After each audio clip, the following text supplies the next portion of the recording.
যুবক রুটি বানায় আর পরে আস্তাগফিরুল্লাহ, রুটির দলা বানায় পরে আস্তাগফিরুল্লাহ, খামির বানায় আর পরে আস্তাগফিরুল্লাহ, রুটি নিয়ে উনুনের ভিতরে চুলার ভিতরে সেকা দেয় আর পরে আস্তাগফিরুল্লাহ, দোকানদারের কাছে কেউ আসলেই সে রুটি দেয় আর পরে আস্তাগফিরুল্লাহ, ক্রেতার কাছ থেকে টাকা নিয়ে ক্যাশ বক্সে রাখে আর কি পড়ে, আবার রুটি বানানো শুরু করে আর কি পড়ে, খালি এটাই পড়তেছে। ইমাম আহমদ ইবনে হাম্বল তো অবাক, কি রে এটা আবার কেমন যুবক, খালি আস্তাগফিরুল্লাহ।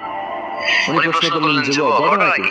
আসার পর থেকে তোমার দেখতেছি তুমি রুটি বানাও, রুটি বিক্রি করো আর পড়ো আস্তাগফিরুল্লাহ, মানে তাই এসব? যুবক বলে, আস্তাগফিরুল্লাহ আমার সবচেয়ে বেশি পছন্দের আমল, আমি সব সময় আঠার মতো ইস্তিগফারের সাথে লেগে থাকি আর সব সময় পড়তে থাকি আস্তাগফিরুল্লাহ, আর এর বদৌলতে আল্লাহ আমারে মুস্তাজাবুদ দাওয়া বানিয়ে দিয়েছে। আহমদ ইবনে হাম্বল তো অবাক, আনতা মুস্তাজাবুদ দাওয়া, তুমি মুস্তাজাবুদ দাওয়া রুটিওয়ালা? আমি এত বছর হাদিস পড়াই, আমি তো মুস্তাজাবুদ দাওয়া না, আর তুমি রুটি বেচো বাজারে, তুমি মুস্তাজাবুদ দাওয়া, তুমি দোয়া করলে সব কবুল হয়ে যায়? যুবক বলে, না আমি মুস্তাজাবুদ দাওয়া, আমি আমার জীবনে যত দোয়া করেছি কবুল করে নিয়েছে কে? আল্লাহ।